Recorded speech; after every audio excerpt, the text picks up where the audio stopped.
അപ്പേ, ഞാൻ ഇന്നലൊരു സ്വപ്നം കണ്ടു. എന്നോട് ക്ഷമിക്കണം. നീ ഇന്നലെ സ്വപ്നം കണ്ടതിന് ഞാനെന്തിനു ക്ഷമിക്കണേ? അതൊക്കെ ഉണ്ട്. ആദ്യം എന്നോട് ക്ഷമിച്ചെന്ന് പറ. ആ, ക്ഷമിച്ചു. ഹാവോ, ക്ഷമിച്ചു. എന്നാ ഞാൻ ഇന്നലെ കണ്ട സ്വപ്നം പറയട്ടെ. ഞാൻ ഇന്നലെ കിടന്നിറങ്ങിയപ്പോഴേ എന്റെ കാലുമുക്കൂടി ഒരു പാമ്പഴിയാണ്.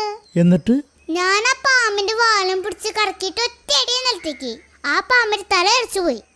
അത് വേറെ കോമഡി ആയി പോയല്ല. അത് നല്ല കോമഡി. രാവിലെ ആയപ്പോഴാണ് ശരിക്കും കോമഡി. അതെന്ത് കോമഡി? ഞാൻ നിലത്ത് പിടിച്ചടിച്ചതേ പാമ്പല്ലായിരുന്നു. പിന്നെ അപ്പയുടെ ഈ ഫോണിന്റെ ചാർജറായിരുന്നു. എന്റെ ചാർജറാ? എന്റെ ചാർജർ അവിടെ? അതല്ലേ ഞാൻ അങ്ങനെ അടിച്ചിട്ട് പൊട്ടിപ്പോയത്. നിന്നോട് ഞാൻ പല പ്രാവശ്യം പറഞ്ഞിട്ടില്ലേ എന്റെ ചാർജർ എടുത്ത് കളിക്കായിരുന്നു? അതല്ല അപ്പയോട് ഞാൻ ആദ്യമേ പറഞ്ഞത് ക്ഷമിക്കണമെന്ന്. ക്ഷമിക്കാൻ എനിക്ക് മനസ്സില്ല. ക്ഷമിക്കാൻ മനസ്സിലെങ്കിലേ എന്റെ സ്വപ്നം ഞാൻ മാച്ചളഞ്ഞു. എനിക്കറിയില്ല ആരെ പൊട്ടിച്ചെന്ന്.